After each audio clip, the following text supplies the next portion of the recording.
ఇక Siraj confession report లో కూడా సంచలన విషయాలు వెలుగు చూస్తూ ఉన్నాయి. సిరాజ్ హైదరాబాద్ లో ఉండగానే ఉగ్రవాదం వైపు ఆకర్షితుడైనట్టు కన్ఫెషన్ రిపోర్ట్ ద్వారా మనకు తెలుస్తోంది.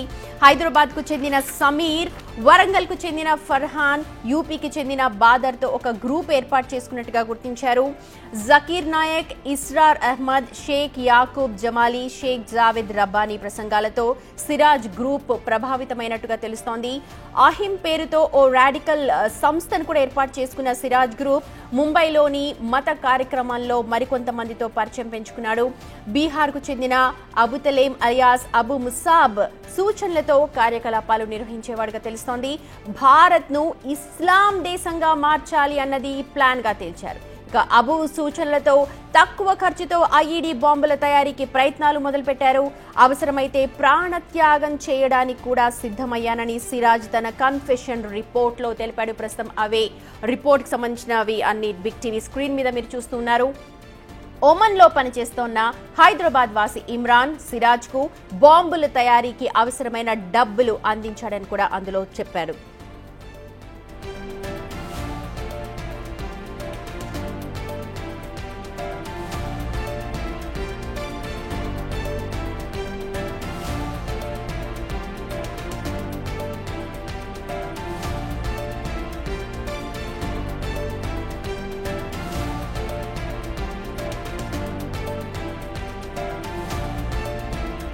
రైట్, పెహల్గాం దాడి తర్వాత ఒక్కొక్క అంశం నిజంగా టెర్రర్ రేపుతోంది. ప్రస్తుతం సిరాజ్ కి సంబంధించిన విషయాలు కూడా ఏదైతే ఎఫ్ఐఆర్ లో ఉన్నాయి, నమోదు చేశారో అవన్నీ కూడా ప్రస్తుతం సంచలనంగా మారాయి. ఇదే విషయం మీద అనాలిసిస్ చేయడానికి మా ఎగ్జిక్యూటివ్ ఎడిటర్ అశోక్ ప్రస్తుతం మనతో జాయిన్ అవుతున్నారు. అశోక్, ప్రపంచంలో కావచ్చు లేకపోతే ఎక్కడ ఏ ఉగ్ర దాడి జరిగినా దాని మూలాలు హైదరాబాద్ కి ఉంటాయి అని చెప్పి మరోసారి రుజువైంది. ఇది ఎంతవరకు కరెక్ట్ అంటారు? విజయనగరం లాంటి చోట టెర్రర్ లింకులు ఉండటం అనేది ఫస్ట్ టైం. బేసిక్గా అక్కడ ఎవరు కూడా ఎక్స్పెక్ట్ చేయరు. ముస్లిం కమ్యూనిటీ ఉండేది కూడా జిల్లాలో చాలా కొద్ది మంది ఉంటారు. ఆ కొద్ది మందిలో ఈ సిరాజ్ ఫ్యామిలీ కూడా ఉంది. సో తండ్రి ఏఎస్ఐ, అన్న కానిస్టేబుల్గా ఉన్నారు. సో ఈ సిరాజ్ని ఎస్ఐగా భవిష్యత్తులో చూడాలి అని తండ్రి రెహమాన్ కూడా కళ్ళగా అన్నాడు. సో అదే క్రమంలో ఇతను బీటెక్ కంప్లీట్ చేసిన తర్వాత ఉద్యోగ ప్రయత్నాలు చేశాడు. కొద్దికాలం హైదరాబాద్లో టెలికాలర్గా పనిచేశాడు, విజయనగరంలో కంపెనీలో పనిచేశాడు. ఇట్లా రకరకాల ఉద్యోగాలు, గ్రూప్ 1 ఉద్యోగం కోసం 2 సార్లు ట్రై చేశాడు. 2 సార్లు కూడా ఫెయిల్ అయ్యాడు. ఫెయిల్ అయిన తర్వాత హైదరాబాద్లో ఉండి ఎస్ఐ కోచింగ్ తీసుకునే క్రమంలో సమీర్ అనే వ్యక్తితో పరిచయం అయిన తర్వాత అతను ఇస్లాం, ఈ ఉగ్రవాదం వైపు మళ్ళటం అనేది జరిగింది. అతని ఆలోచన అంతా కూడా ఏదైతే ఎస్ఐ అవ్వాలన్న అతని ఆలోచన పక్కదారి మళ్ళీ ఉగ్రవాదం వైపు మళ్ళింది.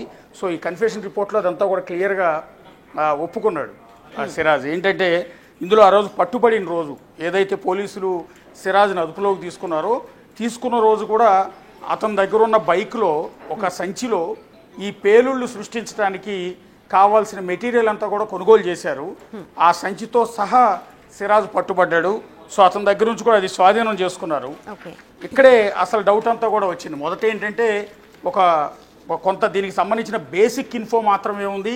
ఈ సిరాజ్ అనే వ్యక్తి మీద రకరకాల అనుమానాలు ఉన్నాయని ఇంటెలిజెన్స్ ఇచ్చిన సమాచారంతో పోలీసులు వెళ్ళి అతన్ని బైక్ని ఆపి పట్టుకునే ప్రయత్నం చేస్తే అతను పారిపోయే ప్రయత్నం చేయటం, ఆ తర్వాత బైక్ తగిలించున్న సంచిలో చెక్ చేస్తే ఎక్స్ప్లోజివ్ మెటీరియల్ అంతా కూడా ఉంది. అదంతా కూడా అమెజాన్ నుంచి, ఫ్లిప్కార్ట్ నుంచి ఆర్డర్ ఇచ్చి మరి ఆన్లైన్లో ఆర్డర్ ఇచ్చి తెప్పించినట్టుగా మొత్తం ఎవిడెన్స్తో సహా మొత్తం కలెక్ట్ చేసుకున్నారు.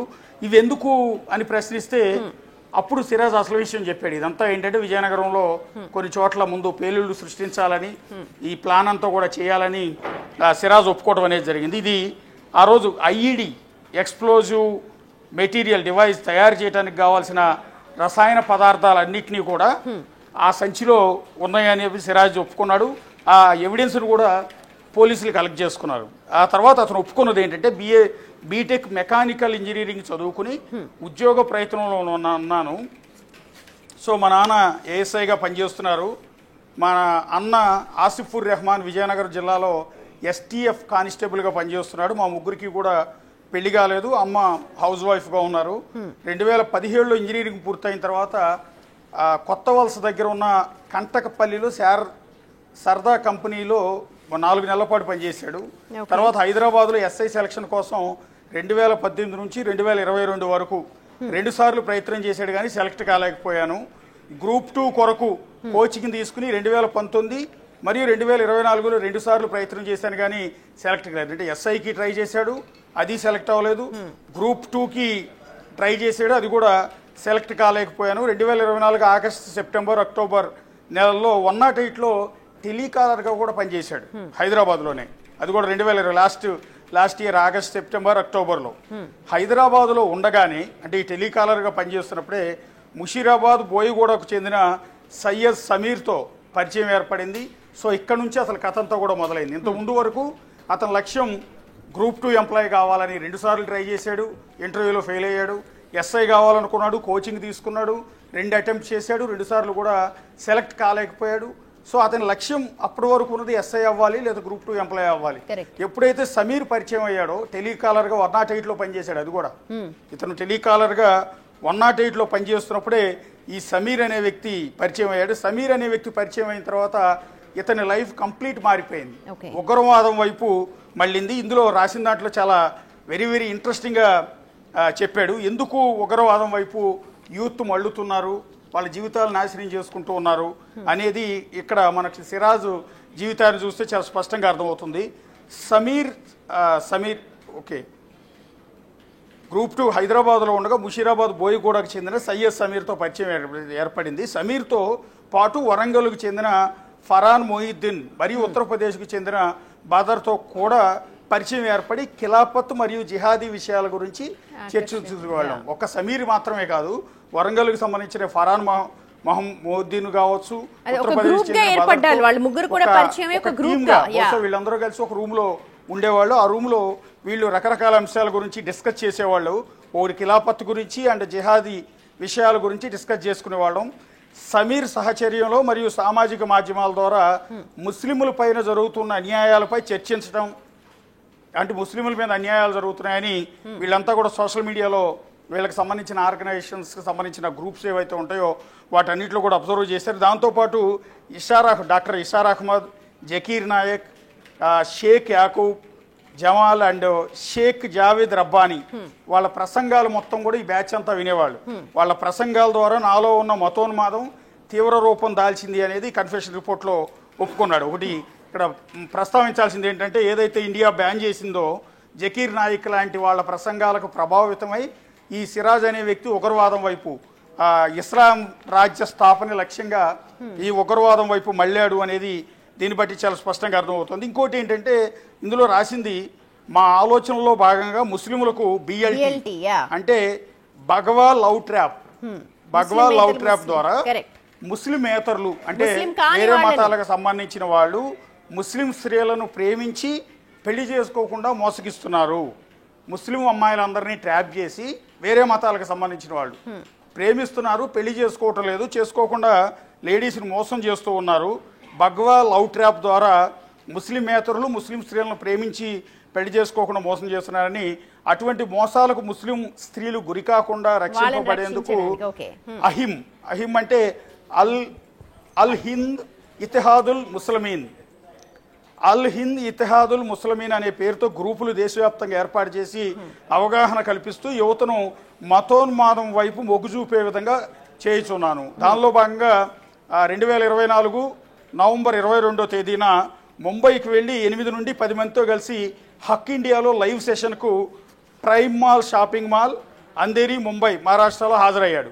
అక్కడ ఒక మీటింగ్ జరిగింది, లైవ్ సెషన్ జరిగింది. ఆ లైవ్ సెషన్కి ఈ ఉగ్రవాదానికి సంబంధించిన సమావేశానికి ఇతను అటెండ్ అయ్యాడు. అందులో నాతో పాటు Adnan Qureshi, Dilshan and Mohsin Shaikh, Jasper Aman and Fahad Amir అన్సారీలు కూడా హాజరయ్యారు. తర్వాత రోజు ఒక వ్యక్తితో కలిసి మతానికి సంబంధించిన అనేక విషయాలు చర్చించాము.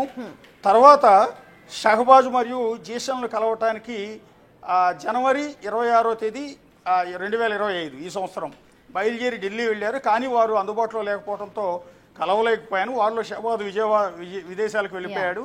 తర్వాత రోజు మండోలీకి వెళ్ళి సల్మాన్ అనే వ్యక్తిని కలిసి ఎయిర్ ప్లాంటేషన్కి మందు తీసుకుని తిరిగి హైదరాబాద్ చేరుకున్నాను. ఓకే, ఇక్కడ నుంచి ఇంపార్టెంట్ ఏంటంటే, ఇతర కలవాలనుకున్న వాళ్ళకి ఈ కేసుకి ఏంటి సంబంధం అనేది చూడాల్సి ఉంటుంది.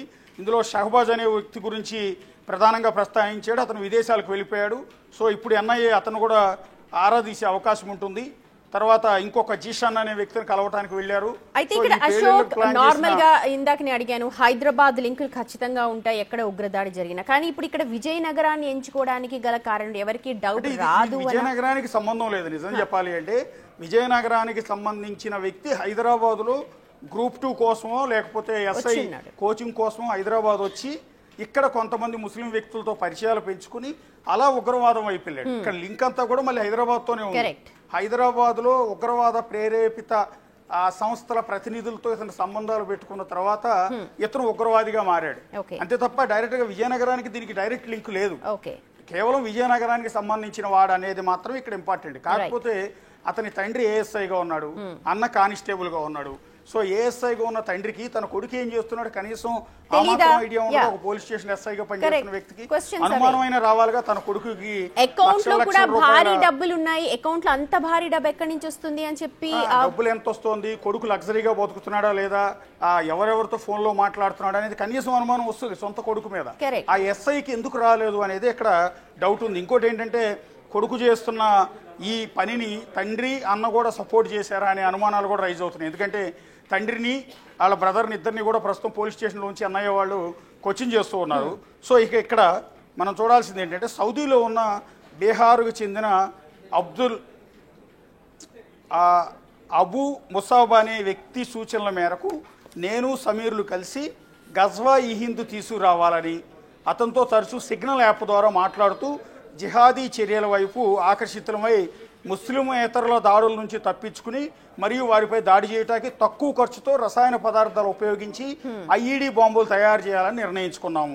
ఇక్కడ ఇంపార్టెంట్ గజ్వా ఈ హింద్ తీసుకురావాలి అనేది ఒక లక్ష్యం అయితే, రెండు ముస్లిమేతరుల దాడుల నుంచి, వేరే మతాలకు సంబంధించిన వాళ్ళు ముస్లింల మీద చేస్తున్న దాడుల నుంచి మన వాళ్ళని కాపాడాలన్న లక్ష్యంతో వీళ్ళు కొన్ని పేలుళ్లు సృష్టించాలి, అది కూడా తక్కువ ఖర్చుతో ఐఈడి బాంబులు తయారు చేయాలని డిసైడ్ అయ్యారు. మేమిద్దరం ఈ దేశాన్ని ఇస్లాం దేశంగా మార్చడానికి యువతను మతోన్మాదం వైపు మరల్చడంతో పాటు జిహాదీ చర్యల్లో భాగంగా అవసరమైతే మా ప్రాణం త్యాగం చేయాలని నిర్ణయించుకున్నాం. ఇది అతి ముఖ్యమైంది. యువత ఉగ్రవాదం వైపు ఎందుకు మళ్ళుతున్నారు, ఎలా జీవితాలు నాశనం చేసుకుంటున్నారు అనేది ఇక్కడ వెరీ వెరీ వెరీ ఇంపార్టెంట్. ఇక్కడ సమీర్ అండ్ సిరాజ్ ఇద్దరు కలిసి ఒక డెసిషన్ తీసుకున్నారు. ఏంటంటే మేమిద్దరం ఈ దేశాన్ని ఇస్లాం దేశంగా మార్చడానికి యువతను మతోన్మాదం వైపు మరల్చడంతో పాటు జిహాదీ చర్యల్లో భాగంగా అవసరమైతే మా ప్రాణత్యాగం చేయాలని నిర్ణయించుకున్నాం. అవసరమైతే మేము చావటానికైనా చంపటానికైనా సిద్ధంగా ఉన్నాం, ఆత్మాహుతి దాడులకు కూడా మేము సిద్ధంగా ఉన్నాం అనేది ఇక్కడ సమీర్ అంటే పూర్తి స్థాయి టెర్రరిస్ట్గా మారాడు. ఎస్ఐ కావాల్సిన వ్యక్తి లేకపోతే గ్రూప్ 2 ఎంప్లాయీ కావాల్సిన వ్యక్తి, విజయనగరం లాంటి ఒక మారుమూల ప్రాంతం నుంచి వచ్చిన వ్యక్తి ఆ తర్వాత ఉగ్రవాదం వైపు ఆకర్షితుడై చివరికి జనాన్ని చంపటానికి లేదా తాను చదవటానికి సిద్ధమైపోయానని ఈ కన్ఫెషన్ రిపోర్ట్లో క్లియర్గా మెన్షన్ చేశాడు. అయితే ఇక్కడ ఇంకొక ఇంట్రెస్టింగ్ పాయింట్ అశోక్, ఇప్పుడు ఏదైతే ఆన్లైన్ లో ఆర్డర్ చేశాడో ఆ లిస్ట్ కనుక చూస్తే అన్ని కూడా 200, 300, 500 రూపాయలు, కానీ వాటన్నిటిని కలిపితే ఒక పెద్ద బాంబ్ తయారు చేయొచ్చు, లేకపోతే అలాంటి ఆన్లైన్ లో ఇవన్నీ కూడా దొరుకుతాయి. ఆన్లైన్ లో ఫ్లిప్కార్ట్ లో అమెజాన్ లో కూడా పెద్ద పేలుడు సృష్టించే ఐఈడి బాంబులు తయారు చేసే మెటీరియల్ కూడా ఆర్డర్లో పెట్టుకుని వాటితో తయారు చేయొచ్చు అనేది ఫస్ట్ టైం ఐడియా ఉంది. టెర్రరిస్టులు ఎక్స్ప్లోజివ్ మెటీరియల్ కొనుగోలు చేయడానికి ఆన్లైన్ ప్లాట్ఫామ్లు అయిన అమెజాన్ ఫ్లిప్కార్ట్లో వాడుతున్నారు అనేది చాలా క్లియర్గా ఉంది. కాబట్టి ఈ ఎక్స్ప్లోజివ్ మెటీరియల్స్ని ఇకపైనైనా ఈ అమెజాన్ ఫ్లిప్కార్ట్లో దొరకకుండా చేస్తే కాస్త కూస్తో కంట్రోల్ అయ్యే అవకాశం ఉంటుంది. ఎంత విజయనగరంలో ఉన్న ఈ వ్యక్తి విజయనగరం అడ్రస్కి అమెజాన్లో ఫ్లిప్కార్ట్లో పెట్టి ఏ మెటీరియల్ పెట్టుకున్నాడంటే, ఇక్కడ మనం ఒకసారి చూస్తే ఒమన్లో ఉంటున్న హైదరాబాద్కు చెందిన ఇమాన్ అక్రమ్ అనే వ్యక్తి ద్వారా వారి ద్వారా 3,000 రూపాయలు ఎక్స్ప్లోజివ్ ఖర్చుల నిమిత్తం పంపగా వాటిని నేను సమీర్కి పంపాను. ఎక్కడో ఒమన్లో ఉన్న వ్యక్తి ఎక్స్ప్లోజివ్ మెటీరియల్ కొనడానికి 3,000 రూపాయల అమౌంట్ పంపించాడు. ఎక్స్ప్లోజివ్ తయారీకి ఇంకేమైనా డబ్బులు అవసరమైతే మాకు పంపుతానని ఇమ్రాన్ అక్రమ్ చెప్పాడు. అంటే ఒమన్ నుంచి ఇక్కడికి ప్లానింగ్ అంతా, ఆపరేషన్ అంతా జరుగుతుంది. ఒమన్ నుంచి డైరెక్షన్ వస్తుంది. సో ఎక్స్ప్లోజివ్ మెటీరియల్ కావాల్సిన డబ్బులన్నీ కూడా నేను ఇస్తానని ఇమ్రాన్ అక్రమ్ ఒమన్ నుంచి చెప్పాడు. మా యొక్క పథకం ప్రకారం ఆన్లైన్లో ammonium nitrate, sulphur, aluminium powder మరియు మైక్రో ఎలక్ట్రానిక్ వేయింగ్ మిషన్లను ఏప్రిల్ నెలలో కొనుగోలు చేశారు. ఈ సంవత్సరం ఏప్రిల్లో, అంటే 2 నెలల క్రితం. 2 నెలలు కూడా కాదు, గత నెలలోనే మా యొక్క పథకం ప్రకారం ammonia nitrate, sulphur, aluminium powder and micro electronic weighing machine and బరువు దూసే మిషన్ కూడా ఏప్రిల్ నెలలో కొనుగోలు చేశాము. ఈరోజు దీపావళి మందుగుండు సామాగ్రి 1 కేఎల్పురం విజయనగరంలో మరియు కేపీ టెంపుల్ ఏరియాలోని ప్లంబింగ్ షాప్లో 3 అంగుళాల వ్యాసం ఉన్న 1 అడుగు పొడవున్న పీవీసీ పైప్ ముక్క అంటే ఐఈడి బాంబు తయారు చేయడానికి కావాల్సింది, 2 పీవీసీ క్లోజింగ్ క్యాప్లు అంటే పీవీసీ పైప్ అటుపక్క ఇటుపక్క క్లోజ్ చేసే క్యాప్లు, యాక్సా బ్లేడ్ అంటే దాన్ని కట్ చేయడం కోసం అండ్ పీవీసీ గమ్ము కొనుగోలు చేశాము. అండ్ ఎక్స్ప్లోజివ్ మెటీరియల్ అంతా కూడా ఆ పీవీసీ పైప్లో నింపి దాన్ని పేలుడు సృష్టించడానికి కావాల్సిన ఐఈడి బాంబుని తయారు చేస్తున్నారు. ఒక విధంగా ఇది పీవీసీ బాంబు, ఇది ఐఈడిలోనే పీవీసీ బాంబు తయారు చేయాలనుకున్నారు. ఈరోజు సాయంకాలం నా దగ్గర ఉన్న ఆన్లైన్లో తెప్పించిన రసాయన పదార్థాలు, ఈరోజు కొన్న దీపావళి మందుగుండు సామాగ్రి, పీవీసీ సామాన్లు, యాక్సా బ్లేడు మరియు పీవీసీ గమ్ములను బట్టల సంచిలో పెట్టుకుని నా మోటార్ సైకిల్ మీద బయలుదేరి ఈ ప్రదేశానికి ఐఈడి తయారు చేసి ఏదైనా జనసంచారం ఎక్కువగా ఉన్న ప్రదేశంలో పేల్చి ఎక్కువ మంది ముస్లిమేతరులను చంపాలన్న ఉద్దేశంతో ఐఈడి తయారు చేయటకు ఇది సరైన ప్రదేశం అని ఇక్కడికి వచ్చాము. మీరు రావడం చూసి భయపడి పారిపోవడానికి ప్రయత్నిస్తే రావడం చూసి భయపడి పారిపోయాడని చెప్పి ఉద్దేశం. అయితే పేజ్ 4 లో ఇంట్రెస్టింగ్ గా చూడండి, అమెజాన్ నుంచి తెప్పించిన ఐటమ్స్ అన్ని కూడా ఉన్నాయి. అవన్నీ కూడా 200, 500, 1000 రూపాయల లోపే. కానీ అవన్నీ కలిపి ఐఈడి బాంబ్స్ తయారు చేసి భయభ్రాంతులకి గురి చేసి ముస్లిమేతరుల మీద చంపి, అలాగే ఆ చాట్ లో కూడా చాలా ఇంట్రెస్టింగ్ సబ్జెక్ట్స్ చెప్తున్నారు. ఒక స్కూల్ పెట్టి ఒక ల్యాబ్ క్రియేట్ చేసి అందులో చాలా క్రియేట్ చేద్దాము, బాంబులు క్రియేట్ చేద్దాం అన్న ఒక చాట్ కూడా బయటకు వస్తోంది. ఎస్, అవును. ఇక్కడ సిగ్నల్ యాప్ వాడుతున్నారు. రెగ్యులర్గా అయితే వాట్సాప్ అయితే ట్రాక్ చేస్తారన్న ఉద్దేశంతో సిగ్నల్ యాప్ ద్వారా వీళ్ళ కాన్వర్షన్ అంతా కూడా జరుగుతుంది. ఆ సిగ్నల్ యాప్లో ఇతని దగ్గర సీజ్ చేసిన మొబైల్లో ఆ సిగ్నల్ యాప్లో ఇతను టెర్రరిస్టులతో జరిపిన సంభాషణ మొత్తాన్ని కూడా మొత్తం ఆ స్క్రీన్ షాట్ మొత్తం కూడా ఇచ్చారు. సో ఇక్కడ దానిలో వాళ్ళు కోడ్ లాంగ్వేజ్లో మాట్లాడుకున్నారు, కొన్ని ఏమో అర్థమయ్యేటట్టే పెట్టారు. హమ్నా పైసా ఆయాతో बहुत अच्छा रहता, एक स्कूल रखते हो, यू अच्छा रहता हो. ఇవన్నీ కూడా కోడ్ లాంగ్వేజెస్, ఇవన్నీ కూడా వాళ్ళ సిగ్నల్ యాప్ లో జరిగిన ఆ చాట్ లో క్లియర్ గా మెన్షన్ చేశారు. సో ఇదంతా కూడా అత్యంత కీలకం అవుతోంది ఈ ఇన్వెస్టిగేషన్ కి. ఇప్పుడు సిరాజ్ని ఎట్లా అదుపులోకి తీసుకున్నారు, సిరాజ్ మీద అనుమానం ఎట్లా వచ్చింది అంటే హైదరాబాద్లో టెర్రర్ మూలాలు, టెర్రర్ ఈ పెహల్గాం తర్వాత దేశవ్యాప్తంగా కూడా అలర్ట్ అయిన సందర్భంలో హైదరాబాద్లో టెర్రర్ లింకులు ఏమున్నాయనేది ఎంక్వైరీ చేస్తూ సమీర్ అనే వ్యక్తిని మొదట అదుపులోకి తీసుకున్న సందర్భంలో ఇది సిరాజ్, విజయనగరంలో ఉన్న సిరాజ్కి సంబంధించిన సమాచారం తెలిసింది. వీళ్ళు అక్కడ సమీర్ హైదరాబాద్ నుంచి విజయనగరం వెళ్ళి విజయనగరంలో సిరాజ్తో కలిసి ఈ ఐఈడి బాంబు తయారు చేసి మొదట బ్లాస్ట్ అనేది విజయనగరంలో చేయాలని ప్లాన్ చేశారు. విజయనగరంలో ఏదైనా షాపింగ్ మాల్లో జనాలు ఎక్కువగా ఉండే చోట ఈ రకమైన బ్లాస్ట్ చేయాలని మొదట ప్లాన్ చేశారు. తీరా మెటీరియల్ అంతా కొని ఐఈడి బాంబు తయారు చేసే క్రమంలోనే పోలీసులు అదుపులోకి తీసుకోవడం అనేది జరిగింది. ఒకవేళ అప్పుడు కనుక సిరాజ్ని అదుపులోకి తీసుకోకపోతే విజయనగరంలో, పర్టికులర్గా విజయనగరంలో ఎక్కడో చోట చాలా పెద్ద ఎత్తున వీళ్ళు సమీర్ అండ్ సిరాజ్ ఇద్దరు కలిసి చాలా పెద్ద ఎత్తున బ్లాస్ట్ చేయడానికి వీళ్ళు ప్లాన్ చేశారు. సో చివరికైతే దొరికిపోయారు. ఇంకా టెర్రర్ కోణాల గురించి పూర్తి స్థాయిలో బయటికి లాగే ప్రయత్నం అయితే ఎన్ఐఏ చేస్తుంది. అయితే ఇక్కడ అశోక్ ఇంకొక విషయం, ఎప్పుడైతే సిరాజ్ ని అదుపులోకి తీసుకున్నారో వాళ్ళ తండ్రి వాళ్ళ అన్న కావచ్చు లాకర్ ని ఓపెన్ చేయడానికి కూడా ట్రై చేశాడు అన్నారు. కానీ ముందస్తుగా అలర్ట్ రావడంతో బ్యాంక్ అధికారులు వాళ్ళకి ఛాన్స్ ఇవ్వలేదు బ్యాంక్ లాకర్ ఓపెన్ చేయడానికి అని అంటున్నారు. సో ఫ్యామిలీ మెంబర్స్ పాత్ర కూడా ఉంది అని డౌట్స్ అరైజ్ అవుతున్నాయి. ఖచ్చితంగా డౌట్ ఉంది. ఎందుకంటే కొడుకు అకౌంట్లోకి 42 లక్షల రూపాయలు వచ్చాయి. ఈ 42 లక్షల రూపాయలు ఎక్కడి నుంచి వచ్చాయి, ఎవరెవరు పంపారు, ఒక 70,000, 80,000, 90,000 ఇట్లా ఒక్కొక్క అకౌంట్ నుంచి ఇలా అమౌంట్ పడింది. మొత్తం టోటల్గా 42 లక్షలు కొడుకు ఏ ఉద్యోగం చేయని, ఏ పని పాట లేని సిరాజ్ అకౌంట్లో 42 లక్షలు ఉన్నాయి. అది కూడా విజయనగరంలో ఉన్న డిసిసిబి బ్యాంక్. అది ఆ డిసిసిబి బ్యాంక్లో సిరాజ్ పేరుతోనే ఉన్న అకౌంట్లో 42 లక్షలు ఉన్నాయి. సిరాజ్ పేరుతోనే లాకర్ కూడా ఉంది. ఎప్పుడైతే సిరాజ్ అరెస్ట్ అయ్యాడో, అరెస్ట్ అయిన తర్వాత అతని తండ్రి అదే బ్యాంక్కి వెళ్ళి తన కొడుకు లాకర్ ఓపెన్ చేస్తానని బ్యాంకు వాళ్ళని అడగటం, దానికి వాళ్ళు యాక్సెప్ట్ చేయకపోవడం. ఎందుకంటే ఎన్ఐఏ ముందుగానే ఇతనికి బ్యాంక్ అకౌంట్ ఉన్న విషయాన్ని గమనించి బ్యాంక్ అధికారులకు ముందస్తుగా సమాచారం ఇవ్వడంతో వీళ్ళ తండ్రి వచ్చి సివిల్ డ్రెస్లో వచ్చి నా కొడుకు లాకర్ ఓపెన్ చేస్తానన్నా కూడా బ్యాంక్ అధికారులు దానికి ఒప్పుకోలే. ఎందుకు తండ్రికి తెలియకపోతే బ్యాంక్ లాకర్లో బహుశా వాల్యుబుల్ ఏదో ఉండాలి, లేదా బిగ్గర్ అమౌంట్ అన్నా ఉండాలి, ఇంకేదైనా ఉండాలి ఖచ్చితంగా. అందుకనే అది బయటికి రాకుండా ఉండటం కోసం తండ్రి ముందస్తు జాగ్రత్తగానే పోలీసు కూడా కావటం వల్ల ఆయన బ్యాంకు దగ్గరికి వెళ్ళి అది ఓపెన్ చేసి అందులో తెప్పించే ప్రయత్నం చేశాడు. ఒకవేళ తండ్రికి ఏ సంబంధం లేకపోతే అతను ఎందుకు వెళ్లాల్సిన అవసరం ఉండేది కాదు, లాకర్ తెరవాల్సిన అవసరం అంతకన్నా ఉండేది కాదు. ఇక అది అయిపోయింది, అక్కడ బ్యాంక్ అధికారులు ఒప్పుకోలేదు. ఈసారి యూనిఫామ్ వేసుకుని నేను ఏఎస్ఐని మా లాకర్ మా అబ్బాయి అకౌంట్ ఓపెన్ చేయాల్సిందేనంటూ మరోసారి వెళ్లే ప్రయత్నం చేశాడు. అప్పుడు కూడా బ్యాంక్ అధికారులు ఎక్కడ యాక్సెప్ట్ చేయకపోవడం వల్ల ఆ లాకర్ లో ఏముంది అనేది ఇప్పుడు తెలియదు. మొత్తం ఇన్సిడెంట్స్ లో 2-3 ఇష్యూస్ బయటకు వస్తున్నాయి అశోక్. ఇప్పుడు బ్యాంక్స్ లో అంత భారీ అమౌంట్ ఉంటే ఒక సహకార బ్యాంక్ లో అంత అమౌంట్ ఎలాగా పెట్టుకున్నారు, ఎక్కడి నుంచి వస్తున్నాయి అన్నది ఒకటి. ఇంకోటి ఆన్లైన్ ప్లాట్ఫామ్స్ లో ఆన్లైన్ లో ఆర్డర్ చేస్తే దొరుకుతున్న ఇష్యూస్ కొన్ని, వీటన్నిటిని ఎలాగ మనం రూల్ అవుట్ చేయగలం, ఏం చెయ్యాలి ఇప్పుడు? ఎస్, అది ఇదొక గుణపాఠం. ఆన్లైన్లో చిన్న చిన్న మెటీరియల్ తెప్పించి వాటన్నిటితో కూడా జనాల ప్రాణాలు తీసే ఐఈడి బాంబులు తయారు చేయడానికి కావాల్సిన మెటీరియల్ అంతా అమెజాన్ ఫ్లిప్కార్ట్లో దొరుకుతుంది అంటే నిజంగా ఆశ్చర్యం. అది కూడా చాలా తక్కువ అమౌంట్లో, చాలా చాలా తక్కువ అమౌంట్లో 3,000 రూపాయలు కనీసం ఒక 300 మందిని చంపడానికి కావాల్సిన ఎక్స్ప్లోజివ్ తయారు చేయడానికి కావాల్సిన మెటీరియల్ అంతా కూడా ఆన్లైన్లో ఇతను ఆర్డర్ పెట్టాడు. ఎందుకంటే హైదరాబాద్లో ఉన్నప్పుడు ఈ సమీర్తో కావచ్చు, ఈ మిగిలిన 4-5 కలిసి ఈ జిహాద్ వైపు మొత్తం డిస్కస్ చేస్తూ ఈ బాంబులను ఎట్లా తయారు చేయాలి, ఏ ఎక్స్ప్లోజివ్తో తయారు చేయాలన్నది మొత్తం నేర్చుకున్నట్టున్నాడు. ఆ అవగాహనతోనే సమీర్ అండ్ సిరాజ్ కలిసి ఆన్లైన్లో ఈ మెటీరియల్ అనేది ఆర్డర్ పెట్టడం అనేది జరిగింది. చాలా చాలా తక్కువ అమౌంట్ ఎంతంటే ఇందులో ఒకసారి మనం అల్యూమినియం పౌడర్ ఒకసారి చూస్తే 250 గ్రాములు, కేవలం 249 రూపాయలు. 249 రూపాయలతో అల్యూమినియం పౌడర్ ఆర్డర్ పెట్టాడు. అది కూడా ఎక్స్ప్లోజివ్ తయారు చేయడం కోసం, ఐఈడి బాంబు తయారు చేయడం కోసం. అట్లాగే తర్వాత పొటాషియం నైట్రేట్ ప్యాకెట్, ఇది చూస్తే ఐషమ్ కంపెనీ నుంచి అర కేజీ 500 గ్రాములు 535 రూపాయలతో కొన్నాడు.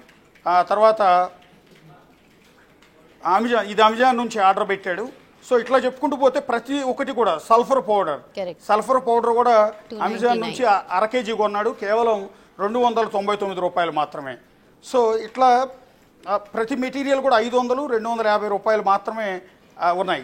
వీటితో అంటే దాదాపు ఒక 3,000 రూపాయలతో 300 మందిని కనీసం చెప్పగలిగే ఐఈడి బాంబు తయారు చేయడానికి కావాల్సిన మెటీరియల్ అంతా అమెజాన్ అండ్ ఫ్లిప్కార్ట్లో సిరాజ్ కొనుగోలు చేశాడు. అంటే దీని గురించి పూర్తి స్థాయి అవగాహన, ట్రైనింగ్ అంతా కూడా హైదరాబాద్లో పోస్తే జరిగి ఉండాలి. లేదా ఇతను ఏమైనా వేరే దేశాలకు వెళ్ళి శిక్షణ పొందొచ్చాడు, అది కూడా చెక్ చేయాల్సి ఉంటుంది. సో ఈ ఎక్స్ప్లోజివ్ మెటీరియల్ అంతా కూడా తెప్పించి పెద్ద ఎత్తున పేలుడు అది హైదరాబాద్లో కాదు, ఫస్ట్ పేలుడు విజయనగరంలో చేయాలనుకున్నారు. సో అలాంటి ప్రశాంతతకు మారుపేరైన విజయనగరం లాంటి ఆ ఉత్తరాంధ్ర జిల్లాలో ఒక పెద్ద పెను ప్రమాదం తప్పింది. ఒక విధంగా చెప్పాలంటే 1-2 రోజులు ఆగి ఉంటే ఈ బాంబు తయారు చేసి ఉండేవాళ్ళు, దాన్ని అక్కడ టెస్ట్ చేసి ఉండేవాళ్ళు. సో ఒక దారుణం జరిగి ఉండేది. సో ఇది ఊహించడానికి కూడా చాలా భయంకరంగా ఉంది. ఇప్పుడు తండ్రి అన్న పాత్ర మీద పోలీసులు అయితే దర్యాప్తు చేస్తున్నారు. Right Ashok, thank you so much for the analysis. మొత్తానికి సిరాజ్ కన్ఫెషన్ లెటర్ లో చాలా భయంకరమైన విషయాలు వెలుగు చూస్తున్నాయి. ఆన్లైన్ లో ఆర్డర్ పెట్టిన మొత్తం వస్తువులతో ఒక ఐఈడి బాంబ్ ని తయారు చేయడానికి కుట్ర పన్నాడు. ముందుగా విజయనగరంలో దాన్ని పేల్చాలనుకున్నారు, ఆ తర్వాత దాన్ని ముస్లిమేతరుల మీద పేల్చాలని ట్రై చేశారు. అయితే వీటన్నిటిని కూడా భగ్నం చేశారు పోలీసులు, అవన్నీ కూడా ఒప్పుకున్నాడు. ప్రస్తుతం వాళ్ళ ఫ్యామిలీ మెంబర్స్ పాత్రపై కూడా ఆరా తీస్తూ ఉన్నారు పోలీసులు. ప్రస్తుతం మీరు చూస్తున్నారు బిగ్ టీవీ స్క్రీన్ మీద సిరాజ్ కన్ఫెషన్ లెటర్. అది తను ఎప్పుడెప్పుడు ఎక్కడెక్కడ ఏ ఆన్లైన్ ప్లాట్ఫామ్ నుంచి ఏ వస్తువులు తెప్పించుకున్నాడు, తను ఏం చేశాడు, ఎప్పుడు ఎక్కడ హైదరాబాద్ లో ఉన్నాడు, ఎప్పుడు ఢిల్లీ వెళ్ళాడు, బాంబే వెళ్ళాడు, ఇతరులతో ఎలాగా వాటిని చాట్ రూపంలో మాట్లాడాడు అన్న విషయాలు అన్ని కూడా ఈ కన్ఫెషన్ రిపోర్ట్ లో అతను ఒప్పుకున్నాడు. నిజంగా ఒక పెను ప్రమాదం తప్పిందని అనుకోవాలి.